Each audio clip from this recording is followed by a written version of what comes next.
اما بعد فاعوذ باللہ من الشیطان الرجیم بسم اللہ الرحمن الرحیم قال اللہ تعالی فی القرآن المجید والفجر ولیال عشر والشفع والوتر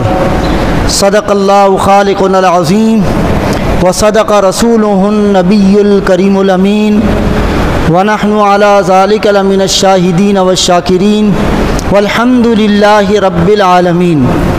قال اللہ عز وجل فی شان حبیبہ الکریم رؤوف الرحیم ان اللہ وملائکتہ یصلون علی النبی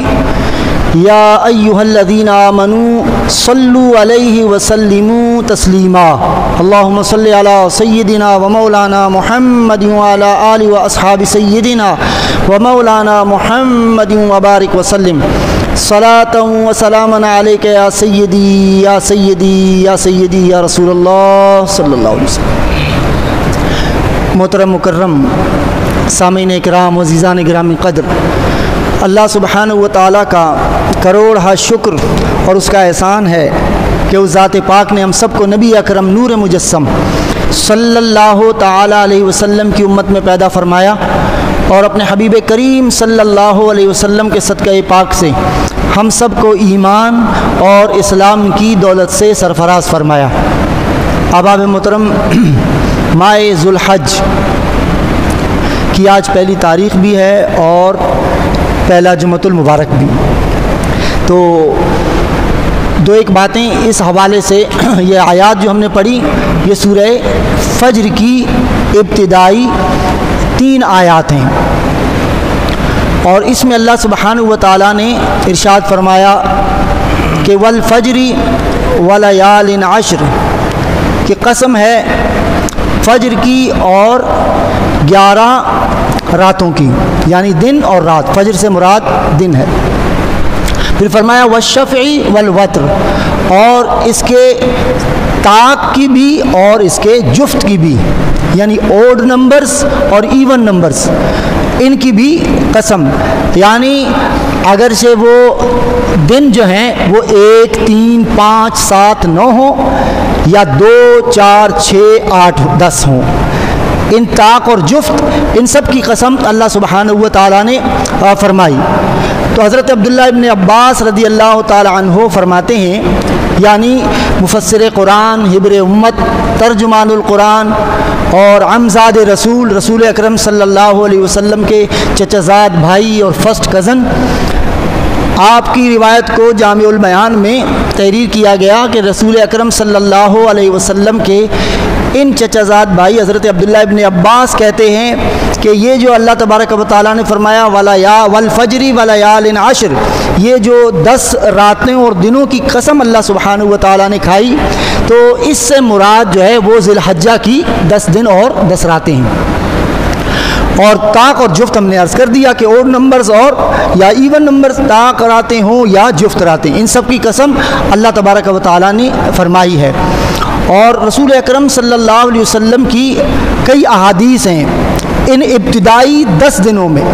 یہ جو 10 دن ہیں ماہ ذو الحج کے، جس کا آج پہلا دن ہے، تو آج سے لے کر عید الاضحیٰ کی رات تک یہ تمام افضل اور فضیلت والے شب و روز ہیں. اس میں خوب انسان کو، اللہ کے بندوں کو اللہ کی عبادت اور طاعت کرنی چاہیے. اور ویسے بھی کہ اس مادی دنیا نے تو ہمیں ہر اعتبار سے اتنا تو کر ہی دیا ہے، کچھ ہماری اپنی غفلت اور کچھ اس مادیت پرستی اور اس دنیا داری کی وجہ سے تقریباً اللہ اور اس کے رسول اور دین اور قرآن سے ہم بہت دور چلے گئے. لیکن پھر بھی بیچارے جو مسلمان ہیں اپنے مصروفیات میں بہت اچھے لوگ ہیں، وہ کسی طرح اللہ سبحانہ و تعالیٰ کی طرف جستجو اور تگ و دو رکھتے ہیں. لیکن میں بڑے ادب سے عرض کرتا ہوں کہ یہ دنیاوی معاملات یہ تو چل ہی جاتے ہیں کسی طریقے سے. دیکھیں جیسے ہم نے ابتدا میں جب ہم نے آغاز کیا تھا تو ہم نے کہا کہ ظاہر ہے جو اللہ سبحانہ و تعالیٰ کی خاطر اگر کچھ چھوڑتا ہے، دیکھیں یہ ہماری فکر ہے نا، اور اب تو اس مہنگائی نے تو انسان کو اور ہی ایک عجیب سے مادی دلدل میں پھنسا دیا. پہلے تو لوگ اپنے مادیت پرستی اور اپنے خواہشات نفس کو پورا کرنے کے لیے، اپنی لگژری جو خواہشات ہیں ان کو پورا کرنے کے لیے چلو بھائی 2 جاب اور 3 جاب، پارٹ آف جاب کر رہے ہیں، صبح جا رہے ہیں تو رات کو آ رہے ہیں، ٹھیک ہے. لیکن اب تو ایک طریقے سے یہ ایک مجبوری ہی بن گئی ہے، بہت مجبوری بن گئی ہے. اور اس کا سبب ظاہر ہے اس میں کسی نہ کسی طرح بھی ہمارا حصہ شامل ہے. یہ جو اوپر ہم مسلط کرنے والوں کو، ٹھیک ہے، ان کے پیچھے طاقتور حلقے ہیں، لیکن بہرحال کسی نہ کسی طرح ہمارا شیئر بھی تو اس میں ہوتا ہی ہے نا، کسی طریقے سے شیئر تو ہوتا ہے. تو اس سے مجھ سمیت کوئی بھی یہ نہیں کہہ سکتا جی میں بری الذمہ ہوں اور میں نے ایسا نہیں کیا. لیکن چلو کچھ جیسے شب برات، شب معراج، شب عاشور، میلاد النبی کی شب قدر، رمضان کی طاق راتیں، اس میں پھر بھی انسان کوشش کرتا ہے نا تو اللہ سبحانہ و تعالیٰ کی عبادت کرتا ہے. اب چونکہ ان ذی الحجہ کی راتوں اور دنوں کی اہمیت ہمیں معلوم نہیں ہے یا بتائی نہیں گئی یا ہم نے جستجو نہیں کی، تو اس لیے ان سالوں کو آپ بھی سالہ سال سے گزر رہے ہیں. ہم نے 2-4 سال پہلے بھی اس حوالے سے گفتگو کی تھی تاکہ ہمیں پتہ چلے کہ بھئی یہ دن بڑے اہم ہیں اور اس میں بھی کثرت کے ساتھ اللہ سبحانہ و تعالیٰ کی عبادت کرنی چاہیے. دیکھیں رسول اکرم صلی اللہ تعالیٰ علیہ وسلم نے ارشاد فرمایا، مجموع الزوائد میں حدیث موجود ہے، حضور اکرم صلی اللہ تعالیٰ علیہ وسلم فرماتے ہیں کہ دنیا کے دنوں میں، یہ دنیا میں جو شب و روز آتے ہیں، کہا کہ دنیا کے دنوں میں سب سے افضل ترین دن وہ ابتدائی عشرہ ذو الحجہ کے دن ہیں، یعنی یہ جو آج سے لے کر 10 دن چلیں گے عید الاضحیٰ کے دن تک. کہا کہ یہ افضل ترین دن ہیں. یہ مجموع الزوائد میں حدیث ہے. ترمذی شریف میں رسول اکرم صلی اللہ تعالی علیہ وسلم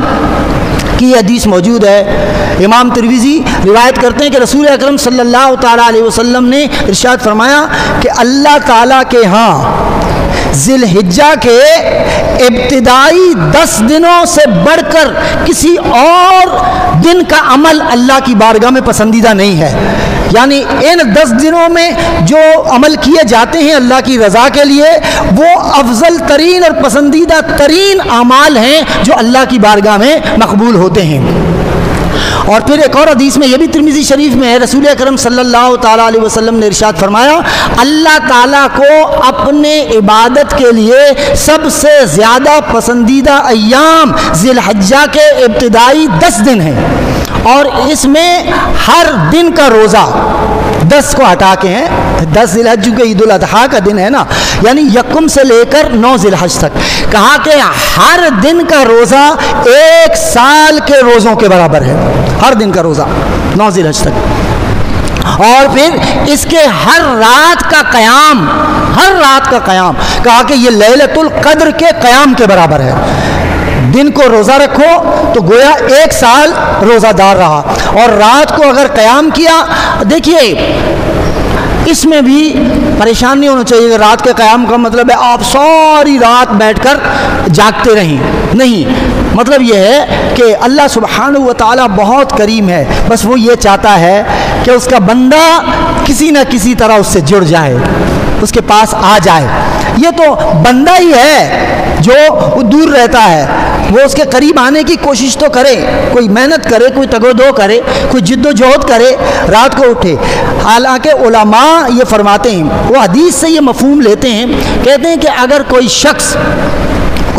نماز عشاء با جماعت پڑھے اور آخر میں 2 رکعت نماز نفل پڑھے. اچھا اب دیکھیں ہمارے یہاں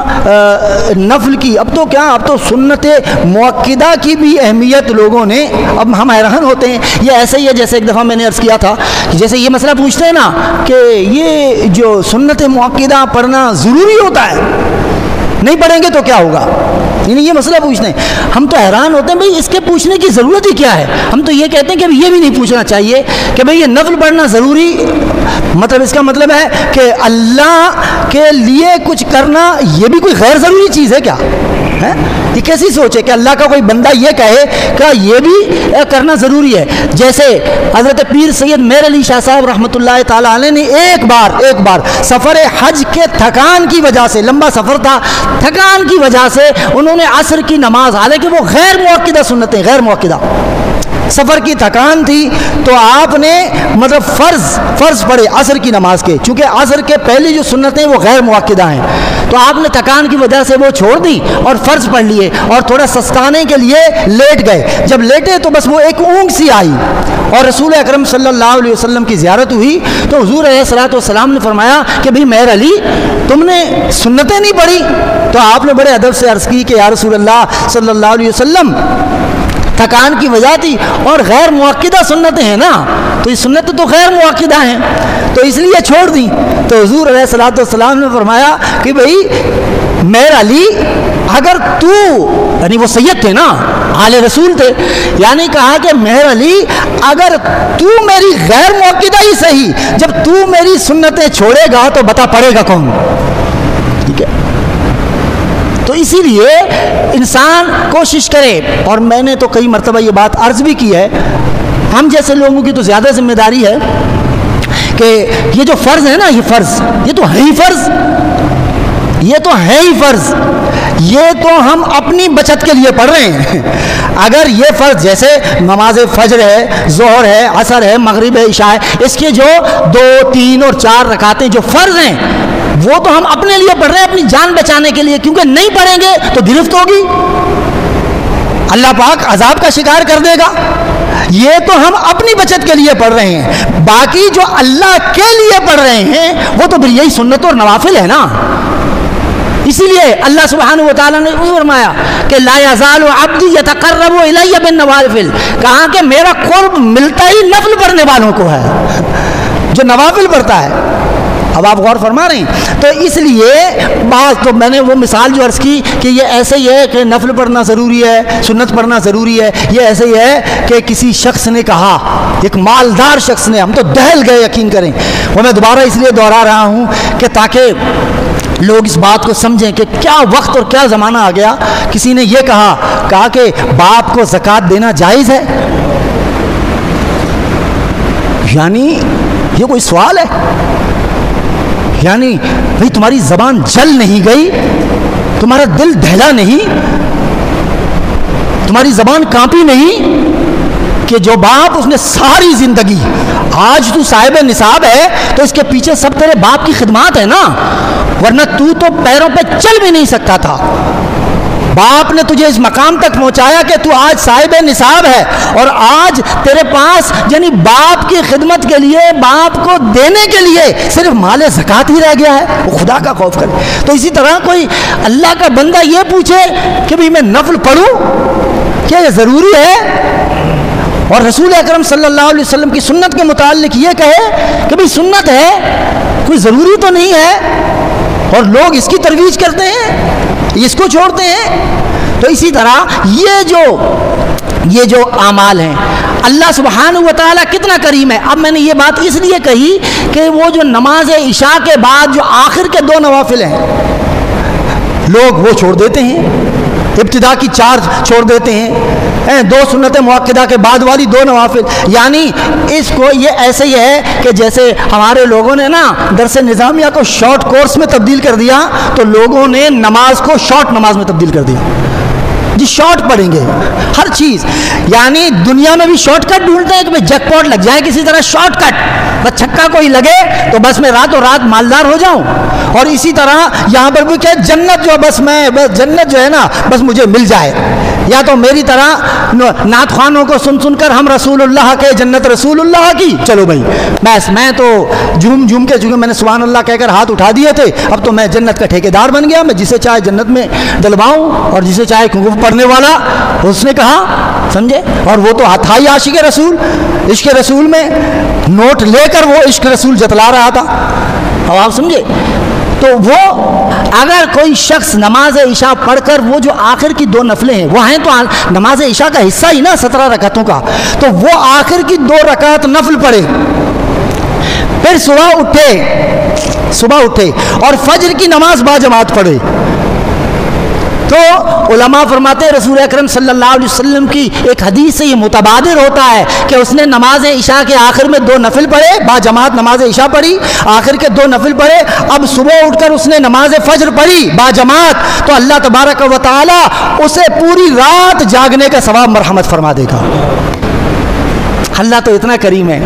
ہم تو مائل بکرم ہیں، کوئی سائل ہی نہیں، راہ دکھلائیں کسے راہ روے منزل ہی نہیں۔ اللہ سبحانہ و تعالیٰ تو ہر شب نزول اجلال فرماتا ہے آسمان دنیا پر اور اپنے بندوں کو پکار کر آؤ بھائی میں آ گیا ہوں، ہے کوئی مجھ سے مانگنے والا اسے عطا کروں، ہے کوئی بیمار اسے شفا عطا کروں، ہے کوئی رزق کی تنگی کا شکار اس کے رزق میں فراوانی عطا کروں، ہے کوئی پریشان حال اس کی پریشانیوں کو دور کروں، ہے کوئی مشکلات میں گھرا ہوا اور میں اس کے مشکلات کو حل کر دوں۔ اللہ سبحانہ و تعالیٰ تو پوری رات یہ صدائیں دیتا ہے، یعنی حی و قیوم ہونے کے باوجود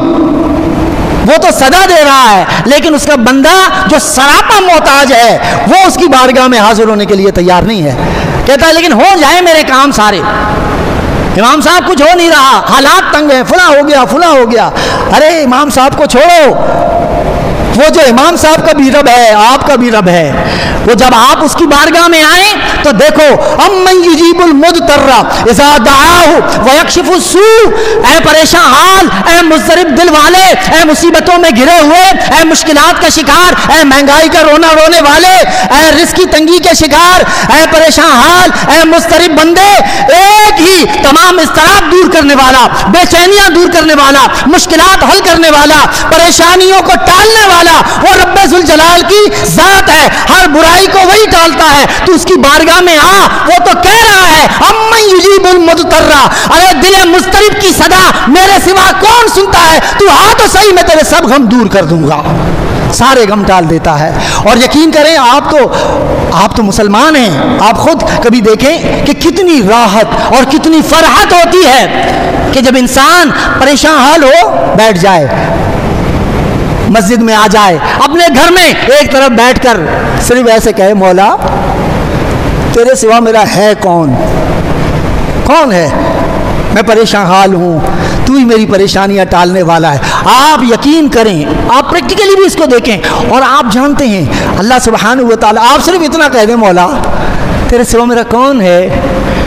بہت پریشان ہوں، مولا کرم کر دے، دیکھیں اسی وقت جو دل پر ایک بوجھ سا محسوس ہوتا ہے، آپ خود محسوس کریں گے کہ اللہ تبارک و تعالیٰ نے پہلا کرم یہ فرما دیا کہ تیرے دل سے اس اضطراب کو دور فرما دیا اور تیرے دل کے بوجھ کو ہٹا دیا۔ تو اس لیے ان خصوصی ان 10 شب و روز میں کثرت کے ساتھ اور کچھ نہیں تو اتنا ہے، رسول اکرم صلی اللہ تعالیٰ علیہ وسلم نے فرمایا کہ ان 10 دنوں میں اللہ کی تسبیح کرو، تحمید کرو، تعلیل کرو، تکبیر کرو، ٹھیک ہے، تو اس کا آسان نسخہ یہ ہے اور زبانوں پر ہلکا ہے، ٹھیک ہے، سبحان اللہ والحمد للہ ولا الہ الا اللہ واللہ اکبر، یہ اتنا ہے، اس میں تسبیح بھی آ گئی، تحمید بھی آ گئی،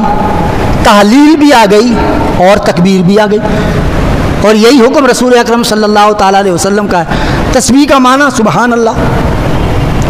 تحمید کا معنی الحمدللہ، تحلیل کا معنی لا الہ الا اللہ، اور تکبیر کا معنی اللہ اکبر، اور اس میں سب آیا نہیں آیا سبحان اللہ والحمد للہ ولا الہ الا اللہ واللہ اکبر، اور آگے جو ولا حول ولا قوت الا باللہ العلی العظیم ہے، اس میں تو کہتے ہیں کہ 500 مسائل کا حل ہے اس حصے میں، قرآن مجید کی آیت کا بھی حصہ ہے، ولا حول ولا قوت الا باللہ، اتنا اگر پڑھے گا 500 مسائل اور پریشانیاں دور ہوتی ہیں۔ اس میں سب سے آخر میں جو 500ویں نمبر پر ہے وہ بیماری ہے جو اللہ تبارک و تعالیٰ دور فرما دیتا ہے۔ ہاں بتائیے، ہم مطلب یہ ہے کہ ویسے پیدل چلتے ہیں، بائک چلاتے ہیں، گاڑی چلاتے ہیں، جیسا بھی ہے، آفس میں بیٹھے ہوئے ہیں، گھر میں بیٹھے ہوئے ہیں، بس زبان ہی تو چلانی ہے۔ وہ کسی بزرگ نے کہا نا کہ بھئی انسان کہا کہ ہتھ کار ول تے دل یار ول، بھئی ہاتھوں کو کام پہ لگاؤ اور دل کو یار سے لگاؤ، مولا سے لگاؤ۔ سبحان اللہ والحمدللہ، قلم چلتا رہے، ہتھ کار ول تے دل یار ول۔ یہ